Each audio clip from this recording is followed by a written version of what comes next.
বিরোধী কার্যকলাপ যা আগে হতো আগের সরকারের সময় পশ্চিমবঙ্গে করা গেছে সেটা এখন করা যাবে না।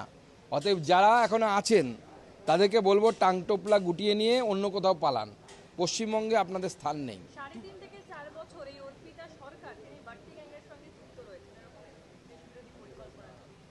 দেখুন, এ তো এসটিএফ যত তদন্ত করবে আস্তে আস্তে উঠে আসবে যে কারা কারা যুক্ত, উদ্দেশ্য কী ছিল, এদের কি করার ইচ্ছে ছিল, টার্গেট কারা কারা ছিলেন। এই হানি ট্র্যাপের কথা আপনারা বলছেন, তো সমস্ত বিষয় আস্তে আস্তে উঠে আসবে।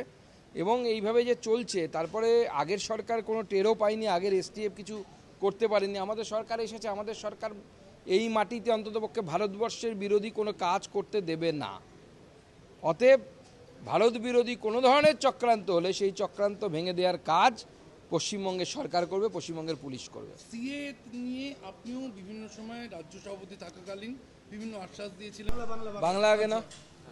হ্যাঁ, প্রথমেই যেটা বলবো, এই মুহূর্তের সব থেকে বড় খবর যেটা যন্তর মন্তর জানিয়ে ইন্ডিজোটের এত উৎসাহ ছিল, বাংলার এসটিএফ প্রেস কনফারেন্স করে জানিয়েছে গতকালকে যে হামিম মণ্ডল ধরা পড়েছে, তার পাকিস্তানের হ্যান্ডেলার তাকে অ্যাসাইনমেন্ট দিয়েছিল পুলিশের উর্দি পরে যন্তর মন্তরে গিয়ে পুলিশ সেজে বিশৃঙ্খলা করতে। রাজনৈতিক কোনো ইঙ্গিত পাচ্ছেন? দেখুন, এই ধরনের আরও যদি কোনো তথ্য উঠে আসে আমি অন্ততপক্ষে অবাক হব না, কারণ এর আগেও আমরা দেখেছি দিল্লি পুলিশের তরফ থেকেও এবং বিভিন্ন মিডিয়ার মাধ্যমে যা খবর এসেছে তাতে যে 2000-এর বেশি অপরাধী ওই যন্তর মন্তরে সেখানে উপস্থিত ছিল। এই ধরনের ইনফরমেশন, তথ্য দিল্লি পুলিশের কাছে বা কেন্দ্রীয় সরকারের কাছে এসেছে বলে আমরা মিডিয়ার মাধ্যমে জানতে পেরেছি। তো স্বাভাবিকভাবে এসটিএফ, পশ্চিমবঙ্গ এসটিএফ এই যে উগ্রপন্থীকে ধরেছে তার ইনভলভমেন্ট যেটা পাওয়া গেছে, এরকম বহু শক্তি যারা চেষ্টা করেছিল যন্তর মন্তরের ছাত্রদের যে আন্দোলন, সেই আন্দোলনকে ব্যবহার করে লঞ্চিং প্যাড হিসেবে ব্যবহার করে ভারতবর্ষকে একটি হেজিমনির মধ্যে নিয়ে আসার জন্য, ভারতবর্ষকে একটি অশান্ত পরিবেশ তৈরি করে দেওয়ার জন্য। কিন্তু তারা বুঝতে পেরেছিল কি না আমার জানা নেই যে এখানে নরেন্দ্র মোদী আছে, এটা সম্ভব নয়। এই হামিম মণ্ডলের বিশেষ বান্ধবী অর্পিতা সরকার, এরা দুজনে মিলে এদের একটা অ্যাসাইনমেন্ট ছিল সমাজ মাধ্যমে যত একটু কট্টর মানসিকতার মানুষ তাদেরকে জড়ো করা এবং তাদেরকে হানি ট্র্যাপ করা, বিশেষ বিশেষ অ্যাসাইনমেন্ট দেওয়া। মন্ত্রীর ছেলেকেও হানি ট্র্যাপ করতে চেয়েছিল বলে এসছে।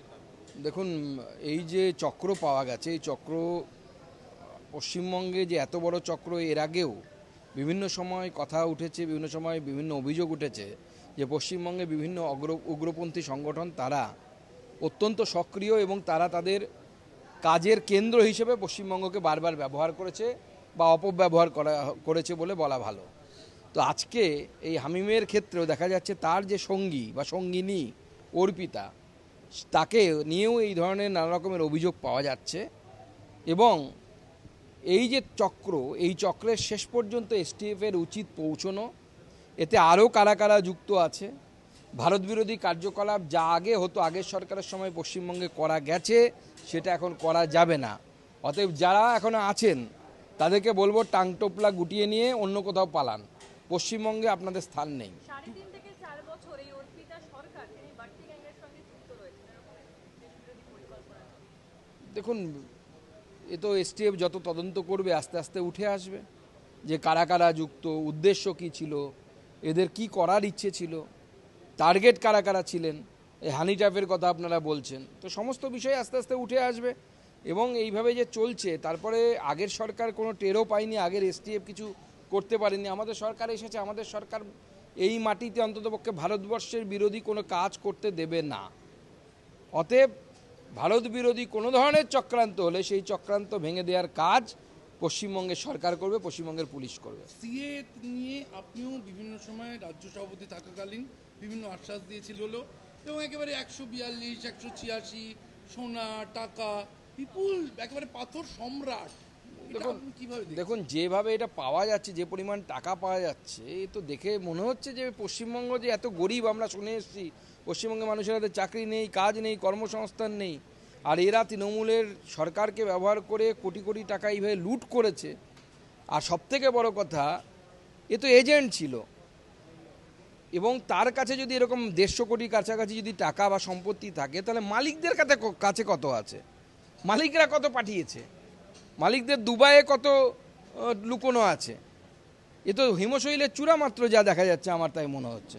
তো এর তো তদন্ত হওয়া উচিত। মাননীয় মুখ্যমন্ত্রীকে ধন্যবাদ জানাবো, এবং এতে আমাদের রাজ্য পুলিশের সাথে সাথে ইডিরও যদি প্রয়োজন হয়, ইডিরও হস্তক্ষেপ করা উচিত বলে আমার মনে হয়। টুলু মণ্ডলের বিভিন্ন পার্টি অফিসে যে শয়ে শয়ে ট্রাক, ডাম্পার এসব উদ্ধার হচ্ছিল, এখন দেখা যাচ্ছে একেবারে বাগান বাড়ি উদ্ধার হচ্ছে, তাতে সুসজ্জিত বেডরুম, বাংলো বানিয়ে ফেলেছে প্রায়।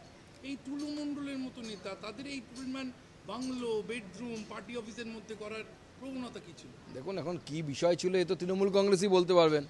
তৃণমূল কংগ্রেসেরই এরা সব কাছের লোক ছিল। এক সময় তো সবাই বলতেন অনুব্রত মণ্ডলের নাকি কাছের লোক।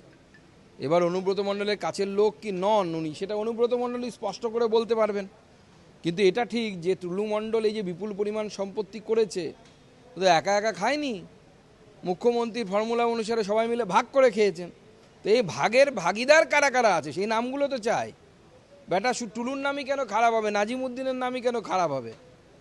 যারা এই কলকাতায় বসে আছেন শীততাপ নিয়ন্ত্রিত অফিসে এখনও, যারা ক্যামাক স্ট্রিটে বসতেন, তাদের নাম কেন আসবে না? তারা উপঢৌকন ছাড়া টুলুকে এতদিন খেলতে দিয়েছেন, টুলু টুলু করতে দিয়েছেন, এটা তো হতে পারে না। টুলু টুলু টুলু করেছে মানে মাথার উপরে কারো না কারো হাত আছে। কিন্তু এই নাজিমুদ্দিন তো এখন পরিবার নিয়ে বিদেশ সফরে, কি আদৌ ফেরানো সম্ভব? দেখুন এরা বিরাট বড় একটা চক্র। নাজিমুদ্দিন শুধু একা নয়, নাজিমুদ্দিনের যে মেয়ের বিয়ে যা নিয়ে এত তোলপাড় হচ্ছে, মেয়ের বিয়েটা কার সাথে হয়েছে সেটাও খোঁজ নিন। মেয়ের বিয়ে হয়েছে বারিক বিশ্বাসের ছেলের সাথে। বারিক বিশ্বাস দক্ষিণ 24 পরগনার অত্যন্ত কুখ্যাত একজন গরু পাচারকারী, সোনা পাচারকারী। এবং শুধু তাই নয়, দুজনের উত্থান একই রকম। এও যেমন ডেলি লেবার ছিল, অর্থাৎ টুলু মণ্ডল, নাজিমুদ্দিন, বারিক বিশ্বাস ওরকম ডেলি লেবার ছিল। সেখান থেকে এখন সে হোয়াইট কলার বিজনেসম্যান, ছেলে অস্ট্রেলিয়াতে থাকে, কোটি কোটি টাকার সম্পত্তি। এই কয়েক বছরে আঙুল ফুলে কলা গাছ বললেও কম বলা হয়, বট গাছ হয়ে গেছে, এত মোটা হয়ে গেছে। ধন্যবাদ। সিএ সার্টিফিকেট পাওয়া না পাওয়া নিয়ে নানান অভাব অভিযোগ উঠে আসছিল।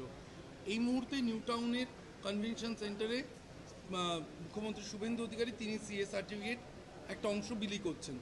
এই সিএ সার্টিফিকেট নিয়ে সেই জটিলতা নিয়ে নানা অভিযোগ, মুখ্যমন্ত্রীর আজকে সরকারিভাবে বিলি করা, সার্বিকভাবে বার্তা কী দেবেন? দেখুন সিএর নিয়ে আমাদের অবস্থান অত্যন্ত স্পষ্ট। প্রথম থেকেই আমরা বলে এসেছি যে পশ্চিমবঙ্গে যে সমস্ত হিন্দু উদ্বাস্তুরা এসেছেন বাংলাদেশ থেকে, যারা ধর্মীয় কারণে অত্যাচারিত হয়ে বা অত্যাচারের ভয়ে এপারে